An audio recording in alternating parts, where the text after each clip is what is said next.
Glória a Deus. Irmãos, eu vinha a caminho de casa aqui para a igreja. Eu estava pensando, e pastor, tudo que pensa vira pregação, né? Estava pensando, às vezes, a nossa maneira de adorar o Senhor, de se comportar na igreja, na nossa liturgia de culto, no nosso momento de culto. Às vezes a gente é tão extravagante para algumas coisas e para adorar a Deus somos tão comedidos. É ou não é? Seja sincero. Vou dar um exemplo aqui. Um amigo meu, querido. Como diz os católicos, que Deus o tenha.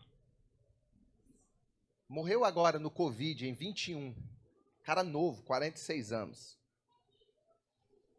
Era um crente bem tradicional, de uma igreja bem tradicional. Trabalhava comigo no Banco Inter. Ele dizia assim, Gel, eu não gosto desses cultos com essas adorações extravagantes, esses pregador que grita, esses pregador pentecostal. Eu não gosto. Eu vou quando você me convida porque eu gosto de você, sou seu amigo. Respeito, conheço sua vida, sua história, sou seu amigo. Eu vou por respeito a você, mas eu não gosto dessas coisas. Não, beleza, varão, é um direito seu, cada um, né? Por isso que tem igreja para todos os gostos. Direito seu, respeito. E aquele cara muito comedido, muito ético, muito comportado, sabe? Muito calado, muito na dele. Aí um dia ele disse, vamos no Mineirão comigo? Eu compro seu ingresso, eu te abençoo. Vamos ver o Cruzeiro? Isso é, fazer o quê, né? De graça até injeção na testa. Fui ver o Cabuloso. Quando eu cheguei lá, não era o irmão que eu conhecia. O cara ficou possuído. Eu nunca vi um negócio desse.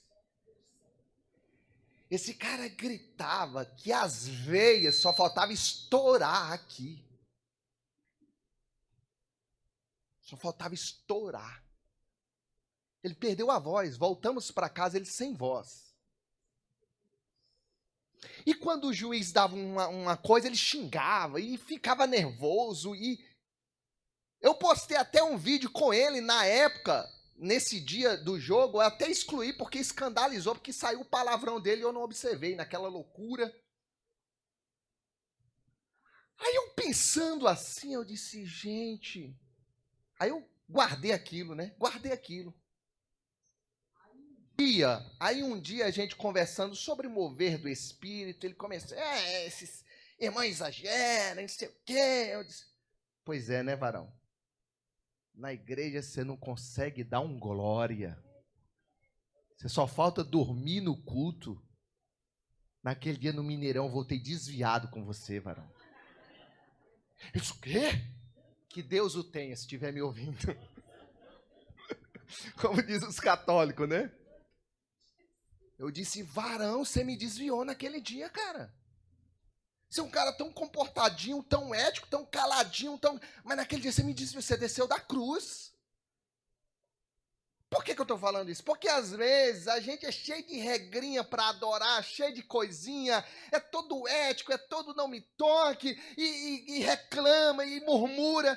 E às vezes vai num jogo desse e desvia e fala, e faz muito mais para o mundo, para um jogador, para um time. Não é verdade? Eu não tenho esse hábito, mas há pregadores que dizem, fala com teu irmão, cumprimenta. Não, tem esses irmãos assim? Amém, vou criticar não, cada um tem seu estilo. Aí tem quem não gosta, abraça seu irmão, cumprimente, você tá bonito hoje, seja bem-vindo, como eu fiz aqui na introdução, só uma vez. Nem conheço irmão. Mas nesse dia eu abracei quem eu nunca vi no Mineirão na hora do jogo.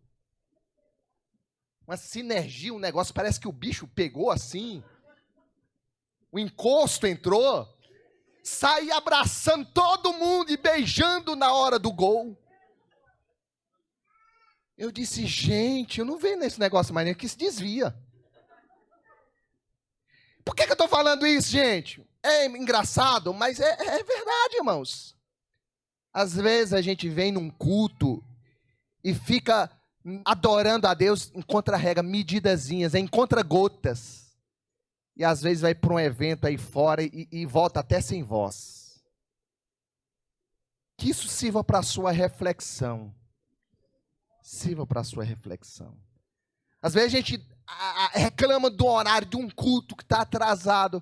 Quando a gente está nesse negócio, nessas coisas, não tem hora para ir embora. Não é? Fiquei 2 horas para sair do engarrafamento, daquele tumulto. Mulher ligando, e aquela coisa. Onde você está? E a gente na igreja se passa 5 minutos. O pastor está atrasando, falando demais. São reflexões pequenas assim para você levar para casa e dormir com esse barulho durante a semana, tá bom? Pode aplaudir a Jesus? Quero ler com vocês Atos capítulo 23. 23, verso 11, que diz assim, glória a Deus. Diz assim, olha só.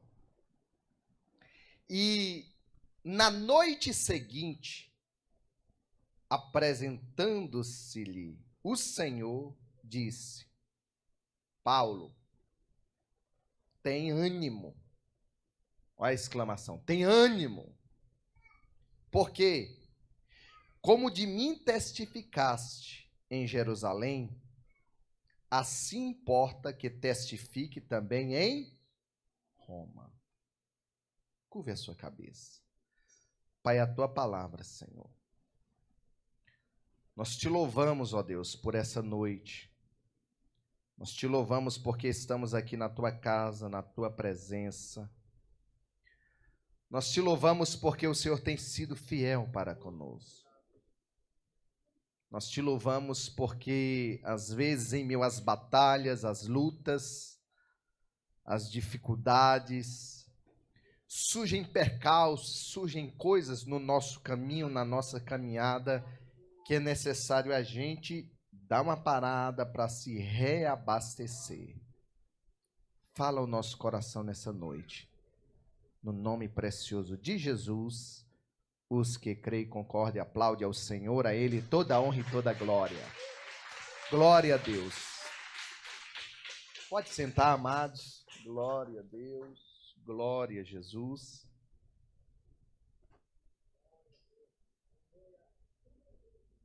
Amém? Queridos,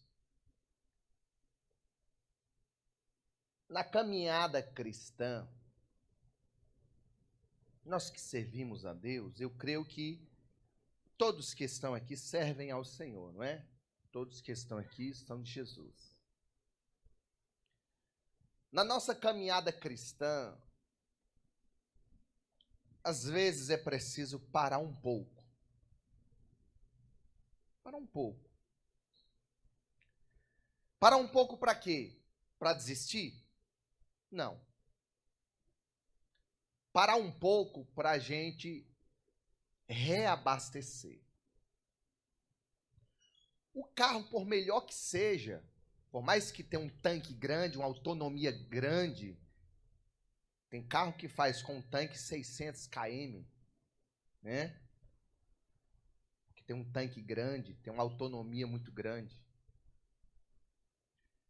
Mas uma hora ele tem que parar para reabastecer. Os carros de Fórmula 1 com grande tecnologia tem um momento do pit stop. Na nossa caminhada cristã, por maior que seja o seu nível de intimidade com Deus, existem momentos que nós precisamos parar para reabastecer. Quem ministra precisa sentar para ser ministrado. E por aí vai. Precisa vir num culto de oração, numa vigília, numa consagração. Porque você só dá, não recebe, não é ministrado, aí vem um esgotamento espiritual. Porque você só dá, só dá, só dá. O apóstolo Paulo, ele viveu isso na pele. Essas pausas, muitas vezes, também não é intencional. Tem a pausa intencional quando você diz assim, eu vou tirar um ano sabático, que isso é um perigo também. Você tem que ter muita maturidade cristã, você tem que ter muita convicção no que você está fazendo, para você dizer, eu vou tirar um ano sabático, vou descansar, vou me preparar, vou fazer um curso, vou fazer uma pós, vou entrar para o seminário, vou concluir meu seminário, eu vou me preparar melhor para voltar 100%. É uma opção. Não é ideal, porque a seara é grande, mas poucos são os cearenses. Nossa, vocês não riram, que piada horrível, né? A seara é grande, mas poucos são os ceifeiros. Mas existem aquelas paradas que não são intencional, não foi programada. Aconteceu um problema, um percalço na vida, um imprevisto. Tem paradas que é Deus que faz, sabia?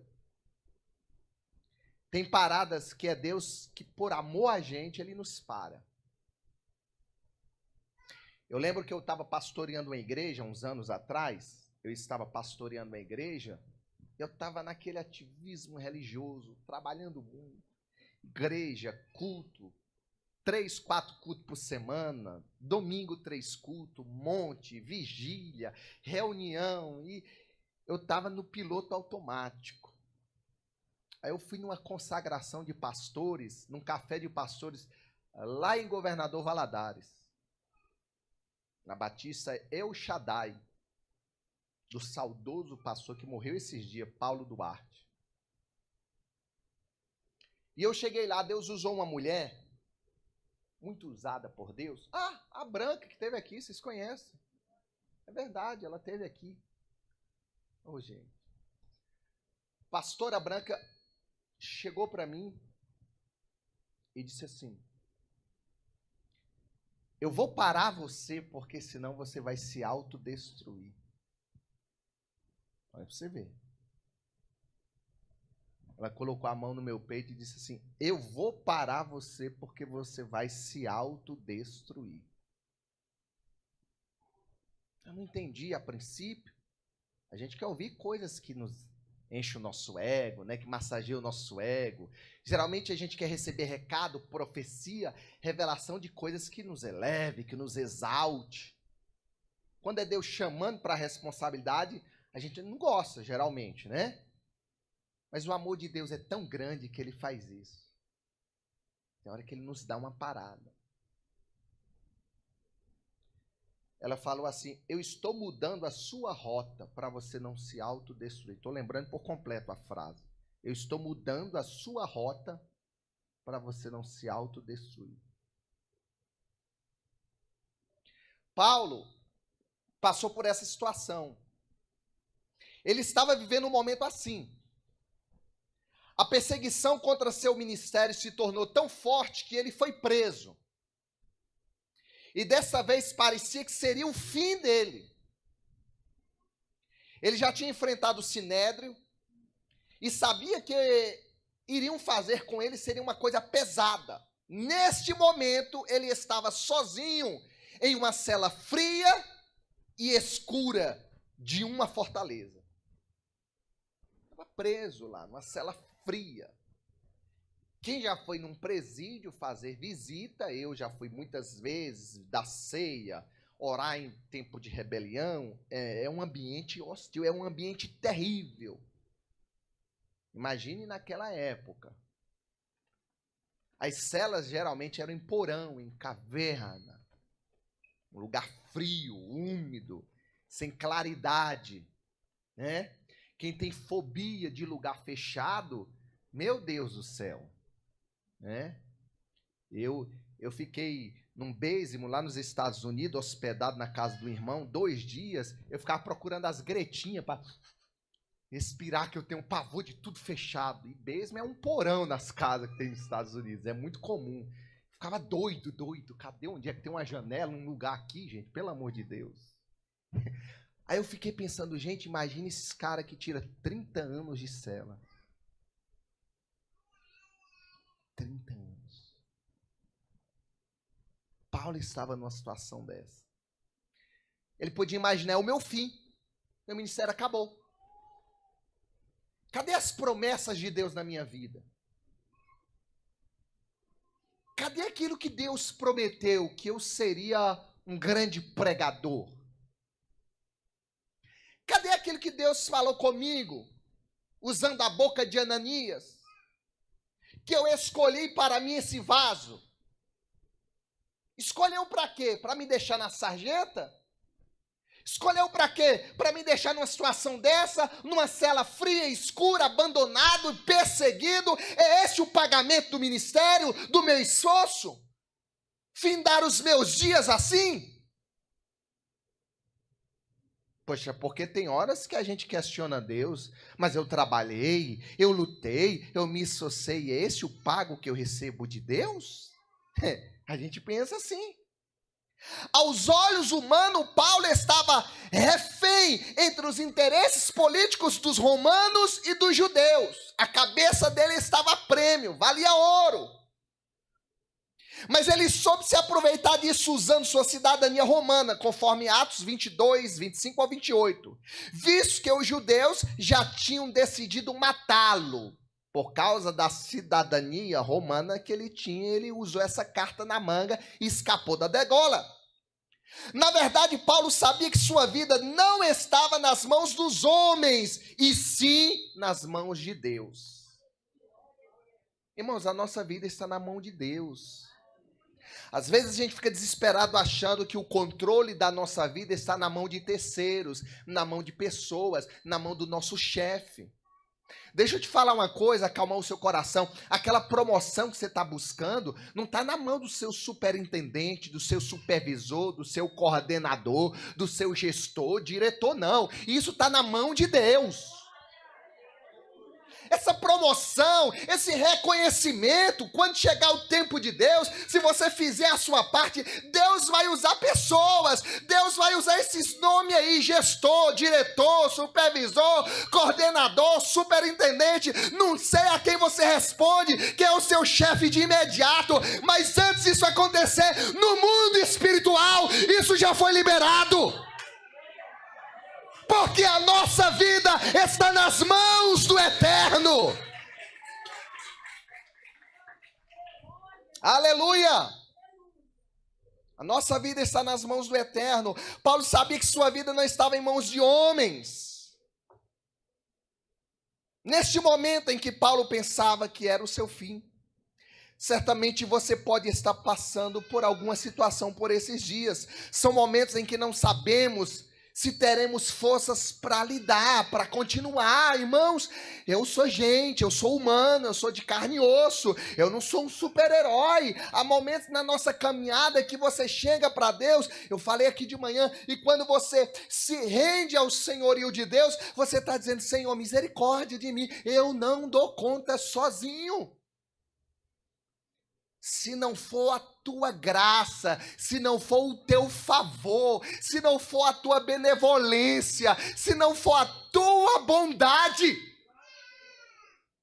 é o Senhor que tem nos sustentado. Talvez você chegou hoje aqui arrastado, talvez você veio hoje aqui só para cumprir tabela, bater cartão, mas eu quero te dizer uma coisa, o Deus Todo-Poderoso, o El Shaddai Todo-Poderoso, Ele está aqui nessa noite para renovar as tuas forças. Tem crente pentecostal aqui? Tem? Aleluia!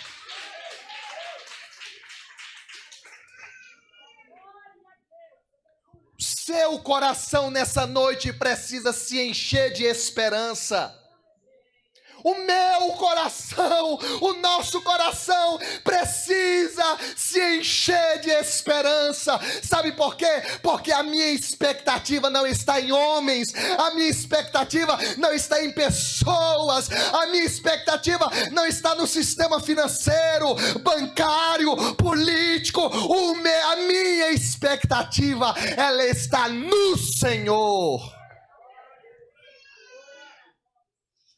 Quando eu tenho essa certeza, quando eu tenho essa convicção, quando eu estou convicto de que o Senhor está no controle de todas as coisas, eu passo a ver a vida diferente. Amém? Sabe por que nós nos frustramos muito? Porque nós colocamos expectativa em pessoas. E pessoas estão sujeitas a errar conosco, a vacilar. Pastor Jorge fala uma coisa muito interessante. Deus até permite isso para você fintar os seus olhos em Jesus. Eu preciso continuar a minha caminhada. Você precisa continuar a sua caminhada, mas você está sem força. Quem já viveu uma caminhada exausta, quem já viveu uma experiência, por exemplo, hoje aqui para mim é muito tranquilo fazer a obra de Deus, sabe, irmãos? Mas eu venho de uma realidade que talvez vocês nem imaginam. Eu já andei em lombo de jegue para fazer culto. Você sabe o que é andar 16 quilômetros num lombo de um jegue? Aquele trem. Eu chegava lá, o coração estava na boca, o rim estava no fígado, o fígado estava... Eu já andei de bicicleta muito para fazer culto. Teve uma pessoa que pregou aqui esses dias, falou da corneta.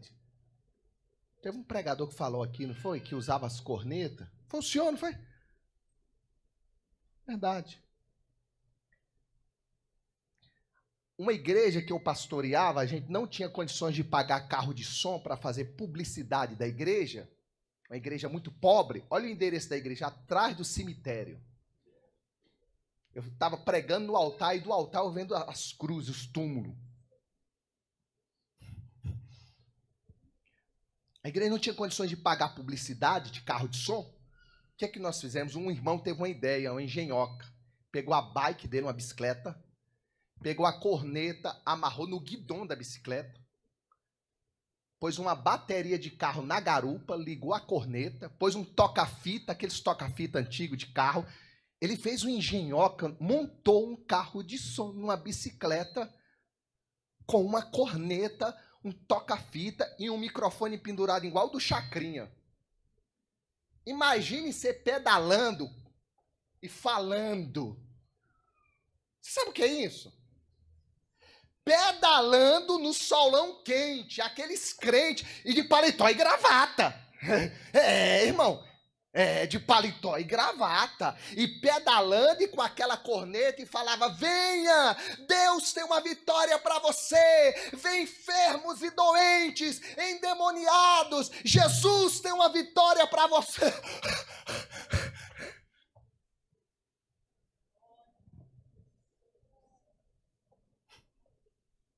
Você acha que eu caí aqui de paraquedas?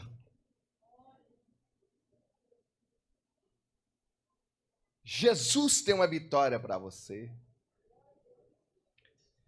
Terminava aquilo, 2 horas rodando a cidade de bicicleta, já ia direto para o culto e fazer o culto. Chegava, desmontava a corneta e pendurava na fachada da igreja para transmitir o culto pela corneta. Aqui tem um som horrível de feio, não é? Som de corneta.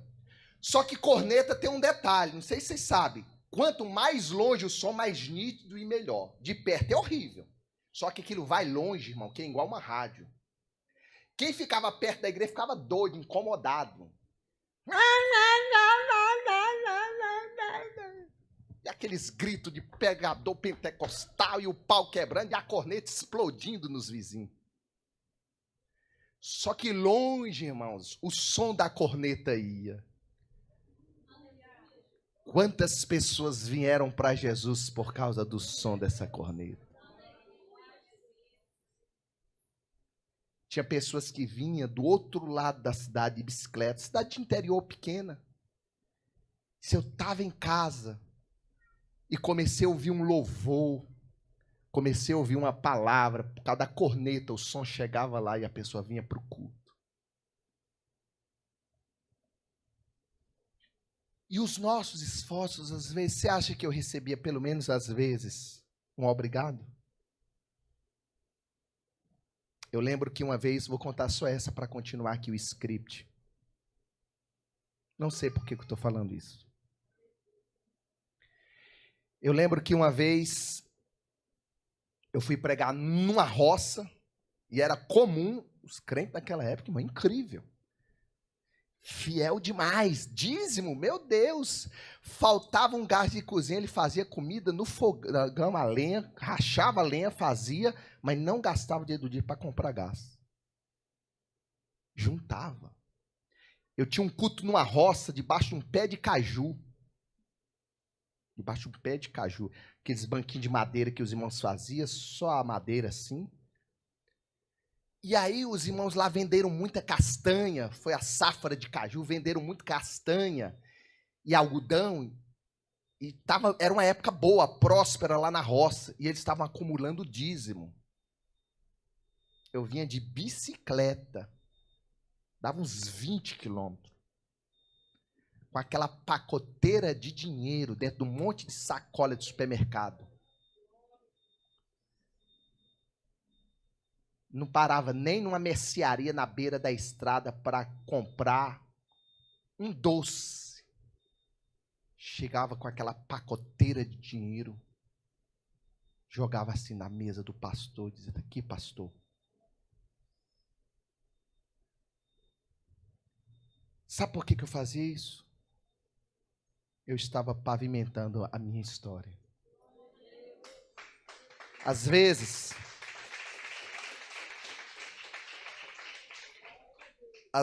o cansaço bate e a gente precisa de forças para continuar.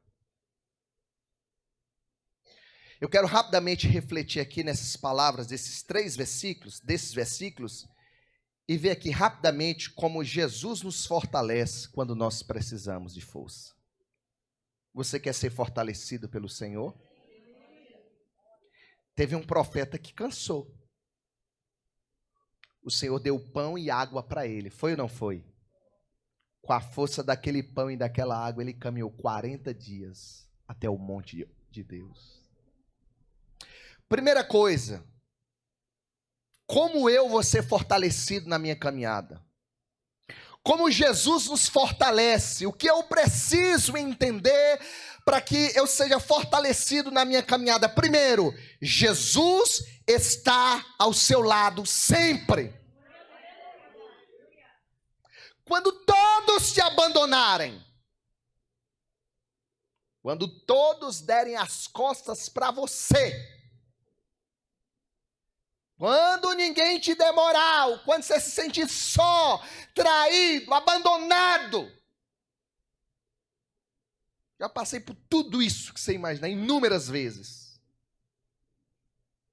Em Natal, no Rio Grande do Norte, eu morava no terceiro andar da igreja. O pastor me mandou embora. Pegou minha mochilinha assim, ó. Pegou pela janela do terceiro andar e disse assim: se você for o papalégua e descer antes da bolsa cair lá embaixo e estourar, corre. Ainda fez piada. Sabe por que eu estou aqui? Porque eu sempre olhei para Jesus. Se eu fosse essa geração mimimi, basta me expulsar. Por isso que essa geração de hoje é frouxa, não aguenta nada. É uns crente meia boca, não aguenta pressão, não aguenta nada, larga Jesus, troca Jesus por tudo que aparece pela frente. negociam princípios e valores, porque nunca talvez tiveram um encontro real com o Senhor. Já minha esposa me mostrou no Instagram um amigo nosso que caminhou na fé. Eu disse assim, não é possível que esse aqui é o fulano. Era um cara de altar. Porque são pessoas que esqueceram que Jesus sempre estará ao seu lado. Não importa, meu irmão, o que acontecer com você. Não se esqueça, Jesus sempre estará ao seu lado. Irmãos, eu não temo inferno, demônio. Só tem uma coisa que eu temo, chamada pecado. Pecado eu tenho medo. Mas demônio, confusão, rolo, tumulto, eu parto para cima. Eu gosto. É desafiador para mim. Agora uma coisa chamada pecado, eu corro, eu tenho medo. Porque o pecado nos tira do propósito de Deus. Quantos que poderiam estar aqui na caminhada conosco, mas não está porque perderam o alvo? No versículo 11, ele diz assim, ó, na noite seguinte, o Senhor pôs-se ao lado dele. No meio da noite, quando estava sozinho, na escuridão úmida do calabouço, Paulo sente uma presença diferente com ele, irmãos. No meio da escuridão, na cela fria, o versículo diz que pôs-se ao lado dele o Senhor. Irmãos, que coisa gostosa é quando você ora e você sente a presença do Senhor do seu lado. Às vezes sem revelação, às vezes sem profecia, até no silêncio de Deus, mas só você e Deus, você sente a presença do Senhor. Eu já contei aqui algumas vezes, eu acho, torno a repetir, o pastor Glaico Terra Pinto, falecido, saudoso pastor Glaico Terra Pinto, fundador da Igreja Batista da Floresta, foi um ícone no Evangelho. Eu falei isso com o Gui, ele ficou doido. Um dia o Gui foi sair no carro comigo, eu contei essa experiência para o Gui. Ele saía de casa para dirigir, sentava no banco, colocava o cinto de segurança e orava, Senhor, vá comigo. Se a tua presença não for comigo, eu não arranco esse carro. Enquanto ele não via o banco do carro de passageiro afundar, ele não arrancava o carro. Ele via o banco do passageiro afundando assim. Aí ele dizia, agora eu posso arrancar o carro, que eu sei que o Senhor está comigo. Ah, irmão, o que seria de nós se não fosse a presença do Senhor? O inimigo já teria nos engolido vivo. Paulo, no meio daquele calabouço, daquela cela fria, ele sentiu o Senhor Jesus, a quem ele conheceu no caminho de Damasco, apareceu para ele, irmãos. Sabe por que nós estamos aqui? Porque já vivemos uma experiência com o Senhor e precisamos viver outras vezes novas experiências com o Senhor. Chega de viver experiências do passado, busque novas experiências, renove a sua comunhão com o Senhor. E diga, Senhor, eu preciso que o Senhor caminhe comigo, os dias são maus. Interessante que Jesus não ficou à sua frente ou acima dele, preferindo estar ao seu lado. Com esse gesto, Jesus estava mostrando para Paulo que estava junto com ele. Eu falei aqui de manhã, pregando de manhã, a importância de ter a certeza do Senhor na nossa caminhada, nas tomadas de decisão. Você precisa ter certeza que o Senhor está caminhando do seu lado, que Ele está contigo. Você precisa entender, porque ombro a ombro, quando estava ao lado do Senhor com Paulo, Ele estava ombro a ombro. Isso é próprio da pessoa de Jesus Cristo, que deixou os céus para se tornar humano. O Verbo se fez carne e habitou entre nós. Ele está aí do seu lado. Quantos testemunhos de pessoa no leito de dor, no estado terminal de uma doença, em coma, e todo mundo achando que a pessoa estava sem ouvir, sem entender. Meu pai, há 5 anos atrás, meu pai fez uma cirurgia muito séria, eu fui visitar ele. Ele no CTI. Ele disse assim: filho, eu em coma. Todo dia passava um padre no CTI e rezando e entregando a alma do povo que estava para partir. Toda vez quando ele ia chegando a minha vez, eu ficava orando, repreendendo. Olha que interessante. Olha que interessante. Meu pai fez ponte safena e mamária, né? Que fala? E aí, irmãos, ele disse que todo dia o padre vinha, jogava água bentazinha, e ele ouvia. A gente acha que às vezes o cara não, mas estava ouvindo. Eu te recomendo, eu te entrego, vai com Deus. E meu pai, o sangue de Jesus tem poder. O sangue de Jesus tem poder. Não deixa esse homem encostar, vir na minha cama. Não deixa, não deixa, não deixa. Irmãos, incrível. O padre chegava da frente dele, assim, do lado dele, olhava, lia o nomezinho na placa, não jogava água benta e não passava para o próximo. Ele disse: filho, eu sentia a presença de Deus naquele lugar. Irmãos, incrível. Ele deitado muito tempo na cama, e aí da coceira, da comichão, incômodo, não tinha ninguém lá, só ele sozinho no CTI. Irmãos, acredite se quiser, ele dizia: Espírito Santo, vem, dá uma coceirinha aqui, coça em mim. Oh, irmãos, eu não sou crente não, velho. Pai é um homem de Deus demais. Ele dizia: o Espírito Santo, estou sozinho aqui. Está coçando aqui, não tem ninguém. E aqui, Espírito Santo, e coça. Ele sentia, irmãos, uma mão entrando assim e coçava ele.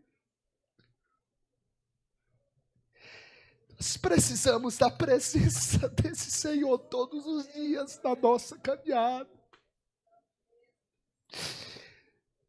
Paulo olhou e viu a presença do Senhor lado a lado com ele naquela cela fria.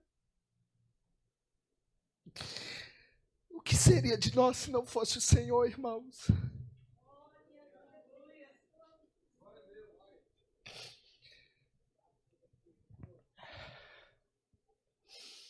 Jesus está contigo o tempo todo. Não desista. Aguenta mais um pouco essa pressão. O Senhor está contigo. Mas quando você mais precisa, aí é que Ele se coloca ao seu lado. Olha o que Isaías 43:2 diz: quando passares pelas águas, eu serei contigo. Quando pelos rios, eles não te submergirão. Quando passares pelo fogo, não te queimarás, nem a chama arderá em ti. Aleluia.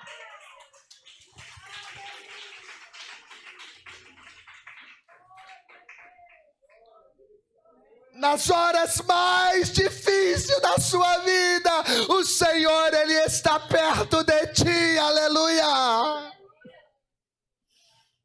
nas horas mais difíceis. Você acha que você está sozinho? Você acha que ninguém te vê? Você acha que está sozinho nessa peleja? Eu quero te dizer, você não está só. O Senhor está do seu lado, aleluia. Esse filho está te dando trabalho, essa filha está roubando a sua paz, essa doença, esse diagnóstico, essas preocupações têm te consumido. Eu quero dizer, o Senhor, Ele está do teu lado, aleluia. Você não está só. Segunda coisa que eu preciso entender: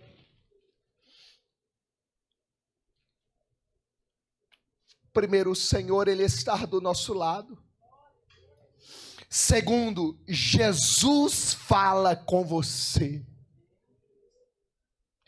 Olha o versículo 11, parte B. Que pena que não está dando para projetar aí, deu um problema. A gente vai comprar uma pecinha que estragou. A parte B do versículo, você que tiver com a Bíblia aberta. E disse: coragem. Quem que falou isso, irmãos? Quem que falou isso?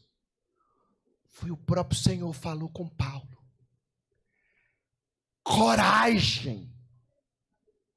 Irmão, se é bacana você receber um apoio moral de um amigo, uma palavra de incentivo, isso te anima. Imagine ouvir isso do próprio Senhor, irmãos. Às vezes a gente está para baixo, detonado, destruído, aí chega um amigo, te dá uma palavra de ânimo, isso é tão legal, né? Melhora o seu dia. Você recebe a ligação de um amigo te encorajando, você recebe uma mensagem de alguém te dizendo, e Deus te abençoe, o Senhor é contigo. Você ouve um áudio de alguém mandando só para você aquilo, isso te anima. Imagine você ouvir do próprio Senhor, coragem. Paulo reconheceu aquela voz firme e suave, irmãos. Talvez sentisse algo como o calor do hálito do Senhor falando ao seu ouvido, coragem. Ele conhecia aquela voz porque ele ouviu ela no caminho de Damasco. Ele não tinha dúvidas daquela voz. Ele conhecia aquela voz. A voz de Jesus que tem autoridade. A voz de Jesus sobre todas as coisas. Conforme Mateus 28, 18. Nesse momento estava lhe dando uma ordem para ter coragem. O coração de Paulo deve ter se enchido naquele instante, irmãos. Como um balão. Por que o Espírito Santo é pneuma? O Espírito sopra, te enche. Você precisa de coragem. A alegria do Senhor é a nossa força. Neemias 8:10. Você precisa se alegrar no Senhor, porque a alegria do Senhor é a nossa força. Glorifique a Deus, irmãos, mesmo estando tudo dando errado, glorifique ao Senhor. Você não sabe o quanto isso causa um reboliço no inferno. Saiu da programação, saiu do seu controle. Nós gostamos de ter o controle da coisa, né? Mas aí quando a gente perde o controle, a gente fica doido, né? A gente, meu Deus, porque nós queremos ter o controle da coisa. Mas aí é nessas horas que você perde o controle que você tem que se conscientizar. O Senhor está do meu lado. É nessa hora que você tem que ouvir a voz dizendo, coragem. Tenha certeza de uma coisa, se alegre, glorifique nas tribulações, exalte o nome de Deus nas horas de lutas, porque isso vai deixar o inferno doido. Aquela palavra de Jesus foi a força que Paulo precisava. Uma só palavra de Jesus é o suficiente para reanimar sua vida, meu irmão. Às vezes, de um sermão inteiro, você guarda uma frase e o Senhor ministra ao seu coração.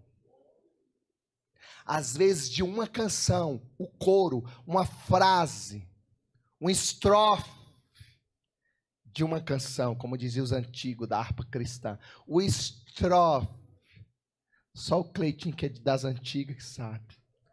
Estrofe, é estrofe que fala, né? Estrofe, fala e ministra ao seu coração.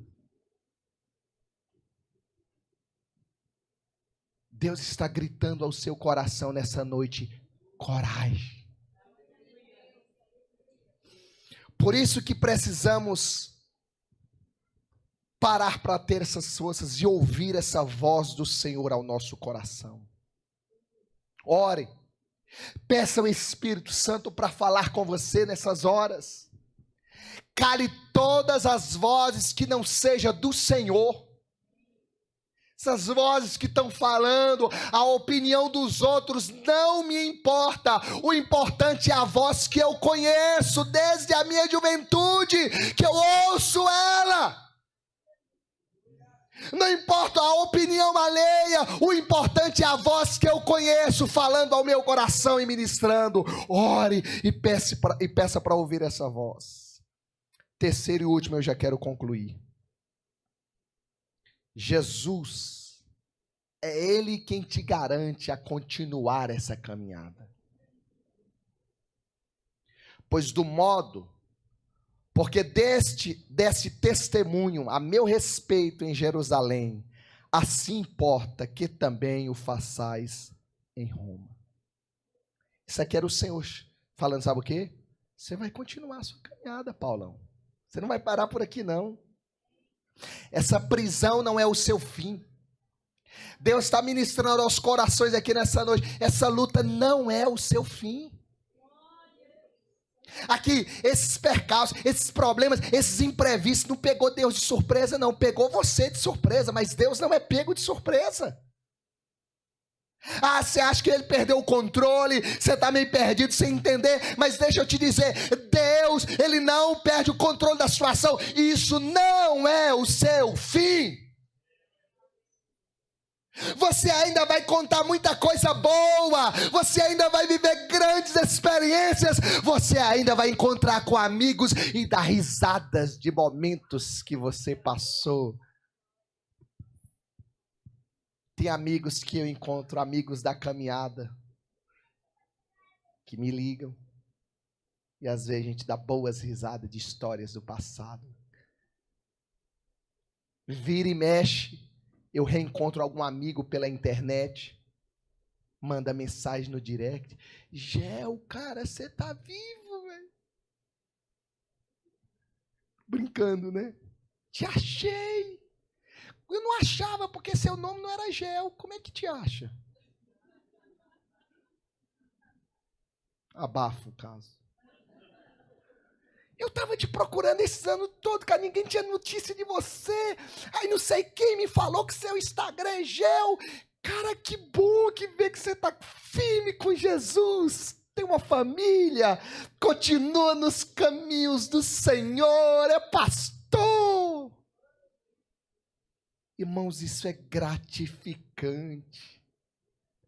Lá na frente, daqui uns anos, a gente vai se trombar em algum lugar da vida, por aí, e eu vou lembrar e vamos juntos dar risada, varão, que vale naquela época, hein? Ah, tem amigos que dizem, Gel do céu! Você era magro que dava dó, cara, você era fede com força. Como o tempo foi generoso com você. Eu digo, não, foi Deus que foi bom. Então acalma o seu coração. Isso que você está vivendo não é o fim. Daqui um tempo, lá na frente, a gente vai dar boas risadas e dar testemunho da boa mão amiga do Senhor que foi contigo.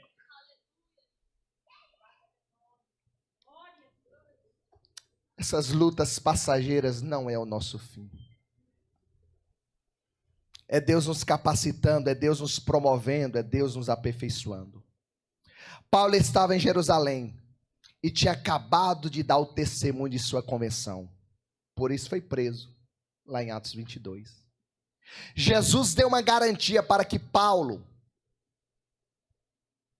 que ele continuaria, ainda que não seria aparentemente a última noite, mas não seria a última noite da sua vida. Ele continuaria pregando da mesma maneira que Jesus o ajudou, ainda quando ele começou o seu ministério, e seria até o fim. Deixa eu te dizer uma coisa, a sua caminhada é longa. Você vai dar muito testemunho aqui nesse altar ainda. Sabe o que é interessante, irmãos? Ao longo desses anos, na minha caminhada cristã, eu passei em muitas igrejas já, em muitos lugares. Quando eu volto em alguma igreja, depois de alguns anos, pregar, menino que cresceu comigo, casado, com família, firme com Jesus, fazendo a obra de Deus. Isso é gratificante. Menino que eu batizei. Gente, estou falando igual um velho. Misericórdia, não sou velho. Sangue de Jesus. É porque eu comecei muito novo, aí tem hora que eu acho que eu já tenho 70 anos. O gratificante é daqui uns anos você encontrar cada um aqui firme com Jesus. O gratificante é daqui uns anos a gente achar, ô Ju, essa menina casada, firme com Jesus. Daqui uns anos você me ligar, pastor, sair da fila. Elabástia. O interessante é saber que cada um de vocês tem uma história com Jesus. O interessante é saber que o Senhor está do seu lado, aconteça o que acontecer. Eu falei com meu filho, eu converso muito com meu filho, às vezes eu tento abrir diálogo com ele. Eu disse assim: filho, se papai tivesse um último conselho para você. Pai, para dramatizar, chamar a atenção dos filhos, às vezes dramatiza, né? Aí dramatiza, você vai no extremo. Eu digo assim: filho, imagine papai num leito de dor, nos últimos minutos. Aí ele regala o olho assim. Você tem que dramatizar para prender a atenção do menino. Ele: que é isso, pai? Aí eu: qual seria seu último conselho que eu teria para você, filho? Ele: qual, pai? Nunca troque Jesus por nada.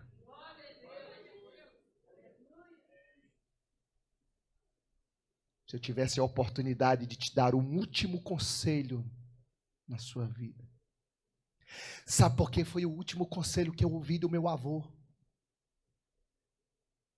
Pastor jubilado da Assembleia de Deus, partiu para o Senhor por 108 anos, lúcido. Hoje na consagração do João Lucas aqui, tinha uma irmãzinha do Reteté, 95 anos. Subiu com dificuldade aqui no altar, 95 anos, lúcida e cheia de Deus. Se eu tivesse que te dar um último conselho, para orar agora e terminar, eu diria: nunca troque Jesus por nada. Nunca.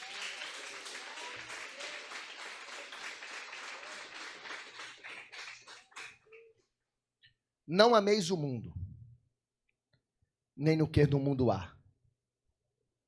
Porque quem ama o mundo, o amor do Pai não está nele. O mundo passa, e as suas concupiscências também. Mas todo aquele que faz a vontade de Deus, esse permanece para sempre. Vamos ficar em pé?